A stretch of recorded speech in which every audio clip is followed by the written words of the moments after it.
یہ آج سے 10 سال پہلے کی بات ہے۔ اس سمے میں نماز روزے کی قطعی پابند نہیں تھی۔ نماز تو کبھی کبھار اپنی دادی اور اماں کی نصیحتوں کی وجہ سے پڑھ لیا کرتی تھی، لیکن روزے رکھنے میں سدا ڈنڈی مار جایا کرتی تھی۔ مذہب کیول کچھ مذہبی کتابوں تک ہی سیمت تھا۔ دادی میری لاپرواہیوں اور مذہب سے دوری پر مجھے ٹوکتی تو میں ایک کان سے سن کر دوسرے کان سے ان کی نصیحتوں کو اڑا دیتی۔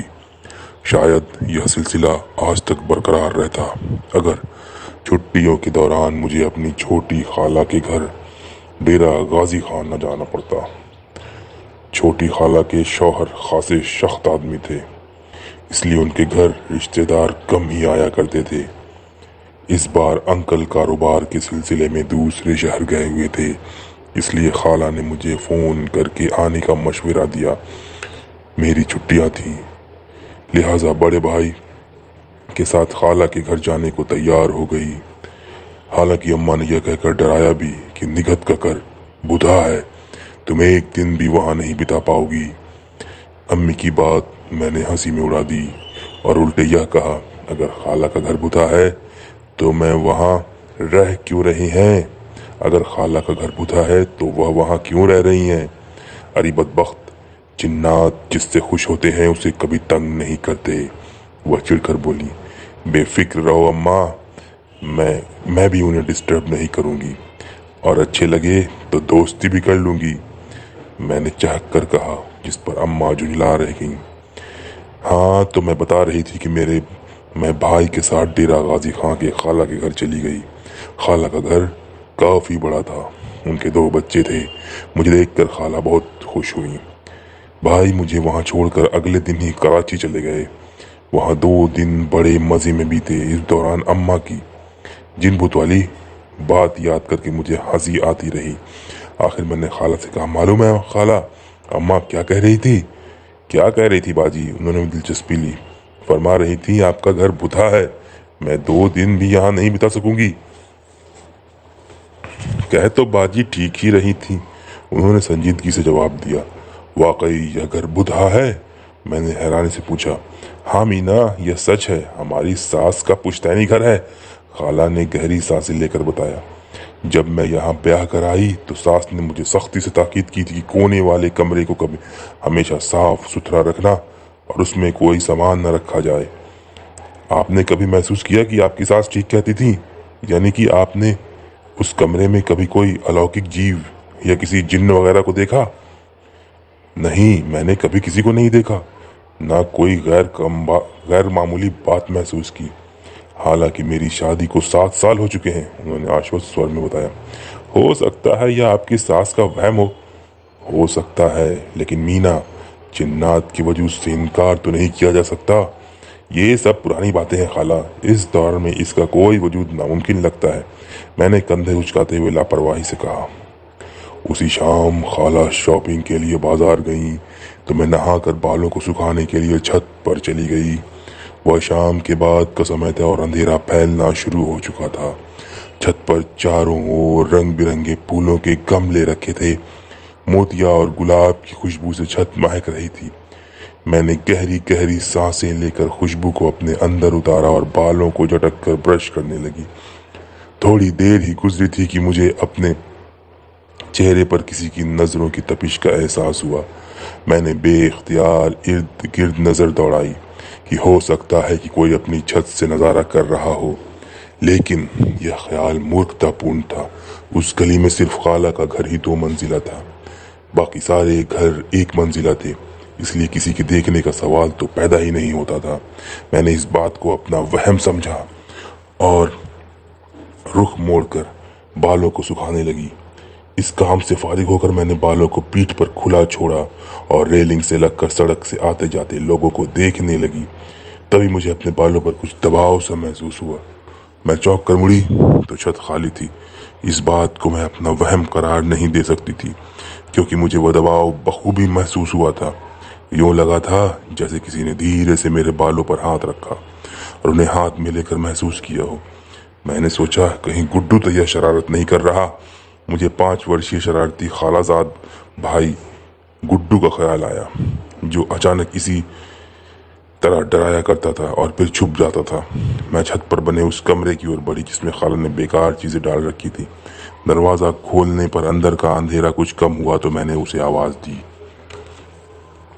گڈو، لیکن جب سامنے کی اور سے کوئی جواب نہ ملا تو آگے بڑھی اور کمرے میں داخل ہو گئی۔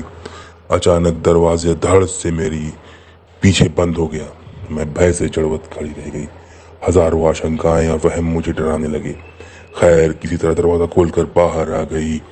باہر آ کر مجھے اندازہ ہوا کہ میں پسینہ پسینہ ہو رہی تھی، دہشت سے کانپ بھی رہی تھی۔ میں بھاگتی ہوئی نیچے آ گئی۔ خالہ ابھی تک بازار سے آئی نہیں تھی۔ میں کرسی پر ادلیٹی ہو کر اپنے بکھرے حواس کو جمع کرنے لگی۔ جب حواس بحال ہوئے تو مجھے اپنی بزدلی پر سخت افسوس ہوا۔ میں اتنے کچے ذہن کی مالک تو نہ تھی کہ دروازہ بند ہونے پر فوراً جن بھوت پر یقین کر بیٹھتی۔ ہو سکتا ہے کہ دروازہ ہوا سے بند ہوا ہو۔ میرے دل نے انومان لگایا اور میرا ذہن فوراً اس بات پر ایمان لے آیا کہ یہی بات ہے۔ میں اس معمولی بات سے ڈر گئی۔ اگر عقل استعمال نہ کرتی تو اس وہم میں گرست ہو جاتی کہ جنات وغیرہ کا وجود ہوتا ہے۔ نانسنس! میں اپنی بے وقوفی پر ہنسنے لگی اور کھلے بالوں میں بل ڈالنے لگی۔ اسے آگے کر کے جیوں ہی میں نے بل دینا چاہا تو مجھے اپنے بالوں میں بے حد دل فریب خوشبو آتی محسوس ہوئی۔ میں نے اس خوشبو کو قریب سے محسوس کرنے کے لیے جیوں ہی بال آگے کیے تبھی گھنٹی بجی۔ خالہ کے آگمن کا احساس کر کے میں بالوں کو پیچھے کی چھوڑ کر دروازے کی اور بڑھ گئی۔ بعد میں ان کی باتوں میں گم ہو کر مجھے اس خوشبو کا خیال ہی نہ رہا جو میرے بالوں میں سے آ رہی تھی۔ اسی رات اچانک میری آنکھیں کھل گئی۔ میں نے سفید لباس میں کسی کو اپنے بیڈ کے قریب سے گزرتے دیکھا جو کہ کچی نیند کا خمار تھا، اور پھر لائٹ بھی آف تھی۔ اس لیے جب میں نے لائٹ آن کر کے اپنے شک کو یقین میں بدلنا چاہا تو کمرہ خالی تھا۔ میں نے برابر والے کمرے میں جھانک کر دیکھا۔ خالہ گڈو کے ساتھ سو رہی تھی۔ میں الجھتی ہوئی واپس آ کر لیٹ گئی اور اپنے شک کو وہم قرار دیتے ہوئے لائٹ آف کیے بنا سو گئی۔ خالہ نے مجھ سے کہا، مینا، میرے ساتھ قاسم بابا کے گھر چل رہی ہو؟ قاسم بابا؟ یہ کون ہے؟ میں نے جگیاسو نظروں سے ان کی اور دیکھا۔ بہت پہنچے ہوئے بزرگ ہیں، اللہ کے نام پر سب کا مفت علاج کرتے ہیں۔ برسوں میں ایک بار اپنے گھر آتے ہیں۔ 7 سال پہلے جب میری شادی ہوئی تب آئے تھے۔ اللہ والے ہیں، میری نند کی بیٹی کا علاج بھی وہی کر رہے ہیں، انہوں نے بتایا۔ نجمہ باجی کی بیٹی کو کیا ہوا؟ میں نے فرحین کے بارے میں پوچھا۔ کہتے ہیں اس پر کسی جن کا سایہ ہے۔ خالہ آپ بھی کیسی تقیانوسی باتوں پر بھروسہ کرتی ہیں؟ جن بھوتوں کے پاس کیا فالتو وقت ہوتا ہے جو ہر کسی پر آتے رہتے ہیں؟ میں نے مذاق میں ان کی بات ٹالنی چاہی۔ مینا، ہر وقت کا مذاق اچھا نہیں ہوتا۔ خالہ میرے شبدوں پر رشدتا سے بولی۔ سوری خالہ۔ اچھا یہ بتائیے کہ کیا واقعی قاسم بابا بہت پہنچے بزرگ ہیں؟ تم میرے ساتھ چلو، خود دیکھ لینا، انہوں نے کہا۔ مجھے تو بس معاف ہی کرے خالہ، ویسے بھی میں جنات وغیرہ پر یقین نہیں رکھتی، یہ سب ہمارا وہم ہے اور کچھ نہیں، میں نے لاپرواہی سے کہا۔ ہر کوئی دھوکے باز نہیں ہوتا مینا، بہت سے اللہ والے بزرگ بھی ہوتے ہیں، سب سے بدگمان ہونا اچھی بات نہیں، انہوں نے جانے سے پہلے کہا۔ ان کے جاتے ہی میں نے جو تھوڑا بہت کام رہ گیا تھا وہ پورا کیا، اور جیسے ہی میں نے ہاتھ دھونے کے لیے صابن اٹھایا وہ میرے ہاتھ سے پھسل کر نیچے گر پڑا۔ جس سمے میں نے اسے اٹھایا تھا وہ گلابی رنگ کا تھا، لیکن گرتے ہی اس کا رنگ ہرا ہو گیا۔ میں اوشواسی نظروں سے صابن کو گھورنے لگی۔ گڈو، گڈو! میں نے بے اختیار بھیبھیت ہو کر آوازیں دی تو وہ دوڑا چلا آیا۔ کیا ہوا آپا؟ گڈو نے میرا آنچل پکڑ کر گھسیٹا تو میں اس کی اور دیکھا۔ یہ صابن ہرا ہے نا؟ نہیں، یہ تو گلابی ہے۔ گڈو نے صابن اٹھا کے میری نظروں کے سامنے کیا اور بھے کی ایک سرد لہر میرے وجود میں دوڑنے لگی۔ صابن سچ مچ گلابی تھا، لیکن ابھی تو یہ… میں چاہتے ہوئے بھی اپنے بھے کو پرکٹ نہ کر سکی اور ہاتھ دھو کر اس کے ساتھ کمرے میں چلی گئی۔ نگہت کا گھر بھوتھا ہے۔ مجھے اماں کی بات یاد آئی۔ اماں، یہ سب بکواس ہے، کوئی جن بت وغیرہ نہیں ہوتے، یہ سب ہمارے ذہن کا فطور ہوتا ہے۔ مجھے اپنا جواب بھی یاد آیا۔ وہ صابن گرنے کے بعد واقعی ہرا ہوا تھا، یا میری نظروں کا دھوکہ، یا ذہن کا فطور جس نے مجھے خوف میں مبتلا کر دیا، میں نے سوچا۔ مینا، خالہ نے یوں تو میرے کندھوں پر ہاتھ رکھا جیسے اپنے خیالوں میں گم ہو، تب سے ہی اسی مسئلے پر سوچ رہی تھی۔ ان کے اس طرح ہاتھ رکھنے پر اچھل پڑی۔ کیا ہوا؟ तुम्हारा रंग क्यों बदल रहा है? खाला ने चिंता से पूछा। कुछ नहीं, कुछ भी तो नहीं हुआ खाला, मैं सोच रही थी। मैंने नॉर्मल होते हुए उन्हें आश्वस्त करना चाहा। वह भी अपनी बातों में लग गई और कासिम बाबा के घर आए हुए लोगों के बारे में बताने लगी। साथ ही साथ उनके कसीदे पढ़ने लगी कि उनके इलाज से कितने लोग निरोग हुए थे। वह सप्ताह बाद आने वाले थे। रात को मुझे एक पत्रिका पढ़ते पढ़ते 2 बज गए। मैं पानी लेने के लिए कमरे से बाहर आई। किचन में जाने के बाद मुझे बरामदे से गुजरना था, जिसमें ऊपर जाने के लिए सीढ़ियां बनी हुई थीं। मैं अपनी ही सोचों में गुम ज्यों ही किचन की ओर बढ़ी, उसी समय जैसे बरामदे की सीढ़ियों वाली दीवार किसी ने इस तरह से जोर से बजाई जैसे मेरा ध्यान आकृष्ट करने के लिए यह हरकत की गई हो। भय और दहशत के मारे मैं पलट कर भागी और कमरे में जा घुसी। मेरा दिल तेजी से धड़क रहा था, पैरों से जैसे जान निकल जा रही थी। मैं दरवाजे से लगकर कांपने लगी। खाला और उनके बच्चे के अलावा उस घर में और कौन था जो यह हरकत करता, वह भी आधी रात के समय। अब मेरा शक यकीन में बदलता जा रहा था। जिन्नात का वजूद है। अम्मा और दादी की सभी बातें सच महसूस हो रही थी और वह हम दूर खड़ा हंस रहा था। सुबह इस बात का जिक्र मैंने खाला से नहीं किया। जिक्र करती भी तो किस मुंह से कि मैं खुद ही उनके वजूद से मुकर थी और उन बातों को तकियानुसी और दिमाग का फितूर वहम करार देती थी। अब जिक्र करने से साफ जाहिर मैंने उनके वजूद को स्वीकार कर लिया है। जब से मेरा शक वहम के पड़ाव तय करता हुआ यकीन तक जा पहुंचा था, तब से मैं कुरानी आयात ज़रूर पढ़ा करती, ख़ास तौर पर सोने से पहले। दादी अक्सर कहा करती, यह कुरानी आयतें इंसान को हर बला से महफूज रखती हैं। रात सपने में मैंने देखा मैं उसी आखिरी कमरे में खड़ी हूँ जिसका जिक्र खाला ने किया था। मैं उस कमरे से निकलने की जिद्दोजहद में विभिन्न कमरों को खोलती, बंद करती, आगे और आगे बढ़ती चली जा रही हूँ। तभी कोई मेरा हाथ थाम कर कहता है, असल रास्ता वह है। और उसके हाथ थामते ही जैसे मैं भय से मुक्त हो जाती हूँ। वो मेरा हाथ थाम कर मुझे रोशनियों के रास्ते पर ले आता है। तुम कौन हो? मैं जाने से पहले पलट कर उससे पूछती हूँ। तुम्हारा साया। उसकी आवाज़ सरगोशी में बदल जाती है। साया तो साथ साथ चलता है, मैं भी तुम्हारे साथ हूँ। उसके होंठों की हसीन मुस्कुराहट पर मेरा दिल तेजी से धड़कने लगता है। जब मेरी आंखें खुली तो उस समय मेरा दिल तेजी से धड़क रहा था। मैं पसीने में नहाई हुई थी, जैसे वजूद की आग सी निकल रही थी। मैंने आंचल से पसीना साफ करते हुए घड़ी पर नजर डाली। सुबह के 4:30 बज रहे थे। यह कैसा अजीब ख्वाब था। मैंने बेख्याली में हाथ से आंखों को मसला तो हाथ से आती सम्मोहक और जानी पहचानी खुशबू पर चौंक पड़ी। ये तो वही खुशबू थी जो मैंने पहली बार अपने बालों में महसूस की थी और जो अब मेरे सीधे हाथ से आ रही थी। मुझे याद आया कि ख्वाब में मेरे सीधे हाथ को उस अजनबी ने पकड़ा था।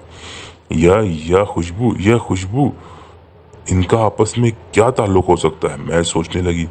लेकिन साइंस तो यह कहती है कि ख्वाब हमारी अधूरी ख्वाहिशों के अवचेतन में पहुंचने के कारण वजूद में आते हैं। फिर यह सब क्या है? साइंस झूठी है या वाकई इस दुनिया में जिन्नात का वजूद है? मुझे याद आया, रात में किताब पढ़ते पढ़ते सो गई थी, लेकिन उस समय वह किताब सामने सेल्फ पर रखी थी। मुझे वो अजनबी याद आया जो ख्यालों में नजर आया था। बेहद हसीन, उसकी आंखों की चमक चुंधिया देने वाली थी। एकदम सम्मोहक आंखें जिन्हें देखकर इंसान सम्मोहित हो जाए। होंठों पर बिखरी वो खूबसूरत मुस्कुराहट जो किसी भी इंसान को दीवाना बना दे। न जाने वह वाकई इतना हसीन था या फिर उसके मामले में मेरे ही जज्बात भड़क रहे थे। वो पहला शख्स था जिसके बारे में इस तरह की जज्बाती होकर सोच रही थी। और फिर न जाने कब मेरी आंखें लग गईं। सुबह उठी तो मेरी तबीयत बोझिल सी थी और आंखें भी सुर्ख हो रही थी। मीना, तुम्हारी तबीयत तो ठीक है? खाला ने मेज पर नाश्ता सेट करते हुए मुझसे पूछा। बस खाला, अजीब सी तबीयत हो रही है, मैंने बोझल लहजे में कहा। मैं घर वापस जाना चाहती हूँ। इन वाकयात पर मैंने सोच लिया था कि वापस कराची चली जाऊँ, लेकिन अभी तो तुम्हें आए सिर्फ 1 हफ्ता ही हुआ है। वह हैरान हुई। बस खाला, मैं यहाँ बोर हो गई, मैंने बेजारी प्रकट की। थोड़े दिन और रुक जाओ, तुम्हारे अंकल आ जाएंगे, फिर चले जाना। देखो, मैं अकेली रह जाऊंगी। उन्होंने अपना मसला बताया तो मैं चुप हो गई। वह सम्मोहक लहजे में मुझसे पूछ रहा था, तुम भयभीत हो? नहीं, मेरी गर्दन इनकार में हिली। फिर मुझसे मिलने क्यों नहीं आई?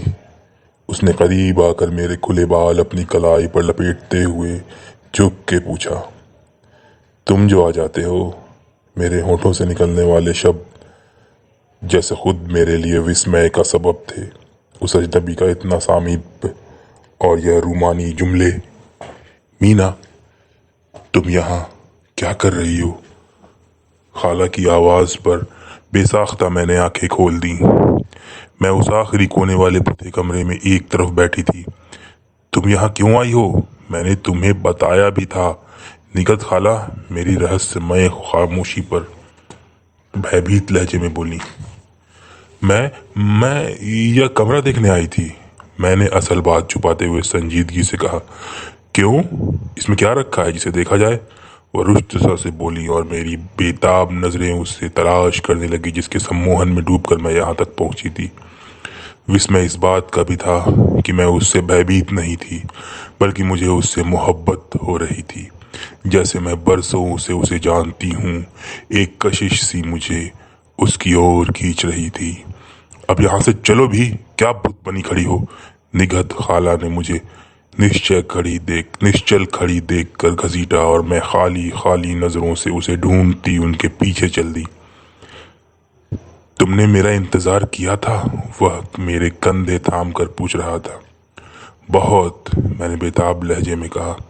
मैं तुमसे मोहब्बत करता हूँ और तुम्हें हमेशा अपने पास रखना चाहता हूँ। क्या तुम मेरी खातिर सब कुछ छोड़ सकती हो? वह सम्मोहित लहजे में पूछ रहा था। हाँ, मैंने उसकी आंखों में डूबते हुए कहा और उसके साथ ही जैसे फासले मिट गए।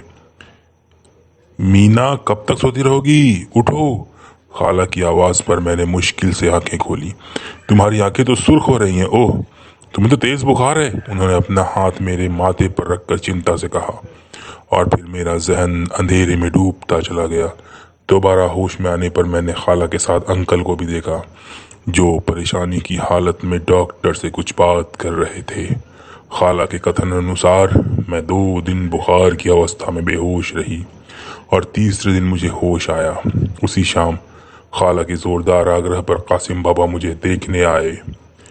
बेटी की यह हालत कब से है? उन्होंने पूछा। तकरीबन 4 रोज से, खाला ने बताया। खाला चाय का इंतजाम करने के लिए कमरे से बाहर गईं तो उन्होंने मुझसे पूछा, वह तुमसे मिलने कब आता है? वो कौन? मैंने ताज्जुब से उन सफेद दाढ़ी वाले बुजुर्ग की ओर देखा, जिनकी बड़ी बड़ी सुर्ख आंखें अंदर उतरती महसूस हो रही थी। उनके लहजे में इतनी नरमी और ठंडक थी कि बेख्तियार में प्रभावित हो गई। तुम सम्मोहित हो बेटी, और यह हो ही नहीं सकता कि जिसके सम्मोहन में गिरफ्तार हो वो तुमसे मिलने ना आता हो। उनके होंठों पर रहस्यमय मुस्कुराहट बिखर गई और मैं बेख्तियार सभी बातें उनसे कहती चली गई। उसके सामीप्य से ही तुम्हारा यह हाल है। तुम नमाज पढ़ती हो? उन्होंने पूछा तो मुझे शर्मिंदगी ने घेर लिया। वह इतने वृद्ध होकर नमाज के पाबंद थे और मैं तो बिल्कुल पढ़ती ही नहीं थी। मैंने इनकार में सिर हिला दिया। यह तो बहुत अफसोस की बात है। नमाज पढ़ना तो हर मुसलमान का फर्ज आयद है। यह इसी तरह ज़रूरी है बेटी जैसे जिस तरह सांस लेना। ईशा की नमाज के बाद मैं तावीज़ भिजवाऊंगा, उसे तुम पहन लेना। इस तरह तुम अपने आप को महफूज रखोगी, लेकिन पूरी तरह अपने आप को उससे महफूज रखने के लिए ज़रूरी है कि तुम नमाज पढ़ना शुरू कर दो। उनकी बातों पर मैंने अमल करने का दृढ़ इरादा किया और सोचा बुखार के उतरते ही नमाज की पाबंदी करूंगी।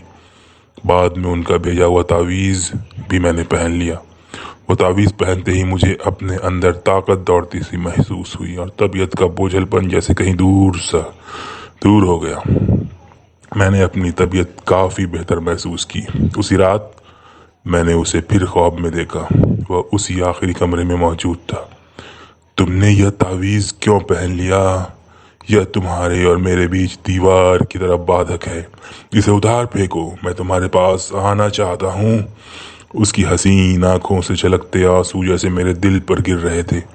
हो सकता था कि मैं उसके मोहब्बत बड़े शब्दों की जादू में गुम होकर तावीज़ को उतार फेंकती। उस समय अल्लाहू अकबर की आवाज़ सुनकर मेरी आंखें खुल गईं।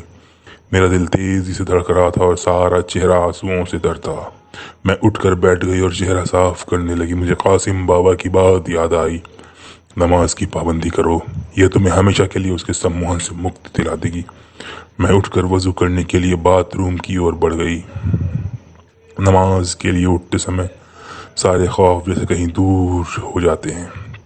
बाहर आई तो खाला नमाज के लिए उठ चुकी थी। वो आशा के प्रतिकूल मुझे इतनी सुबह जागती देखकर हैरान रह गई, क्योंकि वो अच्छी तरह जानती थी कि मैं नमाज की पाबंद तो बिल्कुल नहीं। उन्होंने मेरे इस सुखद परिवर्तन पर खुशी प्रकट की। कासिम बाबा ने मेरी अवस्था के बारे में खाला से भी बात की थी और बताया था कि बालों के सबब एक जिन्न मुझ पर मोहित हुआ था। वह उनके दिल दिए हुए तावीज़ के अलावा उसका सम्मोहन ख़त्म करने के लिए मुझे पाबंदी से नमाज पढ़नी होगी, तब कहीं जाकर उस जिन्न का सम्मोहन ख़त्म हो सकता था। उस दिन मैं कासिम बाबा से मिलने उनके घर भी खाला के साथ गई। वैसे भी तावीज़ और नमाज के बाद तो मुझे अपनी तबीयत ठीक महसूस हो ही रही थी, वरना पहले मुझे बिस्तर से उठना कठिन लगता था। यूँ महसूस होता था जैसे जिस्म में ताकत ही ना हो। खाला बाहर ही ठहर गई थी। मैं अकेली अंदर गई। कासिम बाबा ने थोड़ी देर कुछ पढ़ा, फिर मुझ पर फूंक नरमी से बोले, कैसी तबीयत है बेटा अब? ठीक हूँ। उनके मोहब्बत भरे लहजे पर मेरी आंखें सजल होने लगी। वो फिर भी नज़र नहीं आया? वह फिर तो नज़र नहीं आया? उन्होंने पूछा। जवाब में मैंने उन्हें पूरा ख्वाब कह सुनाया। तुम पर से उसके सम्मोहन का असर ख़त्म हो रहा है, कुछ इस तावीज़ की बदौलत, और अब तुम नमाज ने पढ़ना शुरू कर दिया है। पाबंदी से पढ़ोगी तो वह तुम्हें परेशान नहीं करेगा, उन्होंने सांत्वना देने के स्वर में कहा। लेकिन बाबा जी, वह मुझे परेशान नहीं करता, मैं बेख्तियार बोली। अभी बेशक नहीं करता, लेकिन जब तुम्हारे माता पिता तुम्हारी शादी किसी से करना चाहेंगे तब वह न केवल तुम्हें बल्कि तुम्हारे घर वालों को भी परेशान करेगा, उन्होंने मुझे समझाया। लेकिन क्यों? मैंने पूछा। इसलिए कि वह तुमसे मोहब्बत करता है और तुम भी उसके सम्मोहन में गिरफ्तार होकर उसे चाहने लगी हो। हालांकि वह अपने लोगों में खुश रह सकती हो, लेकिन यह बात तुम समझ नहीं रही। उनकी गहरी नजरें जैसे मेरे अंदर उतरकर सच को पा गई। यह सच था कि मैं उसे चाहने लगी थी। कल रात का ख्वाब मुझे बहुत उदास कर गया। उसके आंसू बार बार मेरी आंखों को सजल करने पर मजबूर कर रहे थे। कासिम बाबा की इस बात पर मैं फूट फूट कर रोने लगी। उन्होंने मुझे नरमी से समझाया और इस बात का एहसास दिलाया कि वास्तव में मैं उसे मोहब्बत नहीं करती, बल्कि उसके सम्मोहन के कारण उसमें कशिश महसूस करती हूँ। ज्यों ज्यों उसका सम्मोहन उतरेगा मैं उसे भूल जाऊंगी। उन्होंने मुझे एक आयत पढ़ने को बताई और कहा, इस आयत के पढ़ने से तुम्हारा बेकरार दिल पुरसुकून हो जाएगा और वह तुम्हें ख्वाब में भी नजर नहीं आएगा। क्या मैं उसे भूल जाऊंगी? उसे भुलाने का तो मुझे बेहद रंज है। हाँ, जब तुम उसके सम्मोहन से पूरी तरह आज़ाद हो जाओगी तो उसे भूल जाओगी। बेहतर है तुम वापस कराची जाओ और इस तावीज़ को कभी अपने से जुदा मत करना। नमाज की पाबंदी करो और इस आयत को ईशा की नमाज के बाद तब तक पढ़ती रहना जब तक कि वह तुम्हें ख्वाब में नजर आना बंद ना हो जाए। उन्होंने मुझे हिदायतें दी। मैं ठीक हो जाऊंगी? यकीनन। और बेटी, जिस तरह अल्लाह ने हमें पैदा किया उसी तरह जिन्नात भी बनाने वाला वही है। उसके वजूद से इनकार करना बेवकूफ़ी है। कभी मजाक में भी उसका हवाला नहीं देना। वह मुझे मेरी कोताहियों से आगाह कर रहे थे और मैं शर्मिंदगी में डूबती चली जा रही थी। इस वाक़े से पहले तो मैं यह सब कुछ मजाक ही समझती थी और इन बातों पर यकीन भी नहीं किया करती थी, लेकिन अब जैसे अपनी हिमाकतों पर अफसोस हो रहा था। उस रात की नमाज के बाद मैंने उस आयत को पढ़ा और पढ़ते पढ़ते सो गई। मुझे ख्वाब में वह मंजर नहीं आया, पर जब मैं सुबह उठी तो कमरे में वही जानी पहचानी खुशबू आ रही थी, वैसी ही सम्मोहक और दिलफरेब। दूसरे ही दिन मैं अंकल के साथ अपने घर लौट आई और वहां आकर भी अपनी दिनचर्या में अंतर न आने दिया। सब घर वाले हैरान थे कि वहां ऐसा क्या जादू हुआ कि नमाज की पाबंद हो गई थी। बहरहाल इस सुखद परिवर्तन पर सभी ने प्रसन्नता प्रकट की। तावीज़ के बारे में घर वालों ने पूछा तो मैंने कह दिया कि बुरी नज़र से बचाने के लिए खाला ने दिया है, जिस पर झट दादी ने पढ़कर बलाएं ली और कहा, खुदा तुझे नजर बद से महफूज रखे। दिन बहुत पुरसुकून गुजर रहे थे। मैंने इंटर के बाद कॉलेज छोड़ दिया, 2 साल बाद, जिस दौरान मेरी शादी हो रही थी। मेहमानों की अफरा तफरी और हंगामे में अक्सर मेरी नमाज छूट जाया करती थी। उस दिन मेरी मैया, पंजाब में विवाह पूर्व की एक रस्म की रात थी। रात गए हंगामा रहा। स्वजनों के आग्रह पर मैंने उस तावीज़ को उतार कर रख दिया कि रस्मों के फारिग होकर पहन लूँगी। बाद में गीतों के शोरगुल और रस्मों के हंगामों में मुझे तावीज़ पहनना याद नहीं रहा। थकान के कारण उस रात मैंने नमाज भी नहीं पढ़ी। लिहाजा 3 साल बाद मैंने उसे फिर ख्वाब में देखा। परसों तुम्हारी शादी है, मैं हमेशा के लिए तुम्हारी ज़िंदगी से जा रहा हूँ, महज तुम्हारी खुशी के लिए। मैं तुम्हारी एक अमानत ले जा रहा हूँ और अपनी दे जा रहा हूँ। शादी की खुशी में मेरी तरफ से उस तोहफे के कबूल करना। वह तुम्हें हमेशा मेरा एहसास दिलाता रहेगा। जब कभी मुझे तुम्हारी याद आएगी, मैं तुमसे मिलने आया करूँगा। मेरी ज़ात से कोई परेशानी नहीं होगी। मैं तुमसे गाफिल नहीं हूँ और न आज के बाद तुम्हें कभी नजर आऊँगा। उसके इन शब्दों के साथ मेरी आंखें खुल गई। मैंने खाली खाली नजरों से चारों तरफ देखा। मेरी रिश्ते की सभी बहनें सोई हुई थी। हर ओर सन्नाटा था। सिर्फ मेरे दिल की धड़कन तेज थी, जो नॉर्मल से कई गुना ज्यादा बढ़ गई थी। मुझे अपने वजूद से वही खुशबू आती महसूस हुई, बेहद तेज और सम्मोहक, जैसे वह बहुत समीप आकर गया हो। आशा के प्रतिकूल मेरे बाल भी खुले थे। हालांकि रात को मेरी चचेरी बहन इस्मा ने मोतिया की कलियों से बालों को गूंधा था। मैं घबरा कर उस दराज की ओर बढ़ी जहां कासिम बाबा का दिया हुआ तावीज रखा था, लेकिन अब वह वहां से गायब था और उसकी जगह सोने की बेहद हसीन और नाजुक चैन रखी थी, जिसकी कड़ियों में सफेद नग लगे थे। मैंने चेन को हाथ में लेकर देखना चाहा कि वह किसी रिश्तेदार की तो नहीं, लेकिन उसकी उठाते ही जो खुशबू मैंने महसूस की, वो वही खुशबू थी जो उस समय मेरे वजूद से फूट रही थी। मुझे उसके शब्द याद आए, शादी की खुशी में मेरी तरफ से उस तोहफे को कबूल करना। वो हमेशा तुम्हें मेरा एहसास दिलाता रहेगा। वो तावीज़ ले गया और यह चेन छोड़ गया था। उसके सदा के लिए मेरी ज़िंदगी से चले जाने के फैसले पर मुझे कोई अफसोस नहीं हुआ, क्योंकि जब से उसका सम्मोहन मुझ पर से ख़त्म हुआ था, मुझे यूं लगता था कि वह मेरे लिए अजनबी है। हालांकि इससे पहले मैं उसके सिलसिले में खासा नरम और मोहब्बत भरा कोना दिल में रखती थी। उस तावीज़ से गायब होने की खबर मैंने खाला को नहीं दी और न ही घर वालों को ध्यान दिया। मुझे डर था कि कहीं उस तावीज़ से खोने के बाद दोबारा उसके सम्मोहन की कैदी ना हो जाऊं, लेकिन ऐसा कुछ भी नहीं हुआ। शादी कुशलता पूर्वक हो गई। इस वाक़े के बाद मैंने नमाज कभी छूटने नहीं दी। आज मेरी शादी को 8 साल हो चुके हैं। मेरे शौहर जुनैद बहुत अच्छे और मोहब्बत करने वाले इंसान हैं। कभी कभी अचानक मुझे अपने कपड़ों और हाथों से वही खुशबू आती हुई महसूस होती है, जैसे उससे मुलाकात के बाद मेरे वजूद से फूटती थी। जुनैद का ख्याल था कि वह खुशबू मैं अपनी मायके से लगा कर आती हूँ, और घर वालों का ख्याल था कि यह कीमती परफ्यूम मुझे जुनैद ने ला कर दिया होगा, जबकि उस खुशबू की हकीकत से सिर्फ मैं या खाला ही वाकिफ हैं। उसने सच कहा था, मैं तुमसे गाफिल नहीं रहूँगा। वह शायद अब भी मुझसे मिलने आता है, लेकिन दिखाई नहीं देता।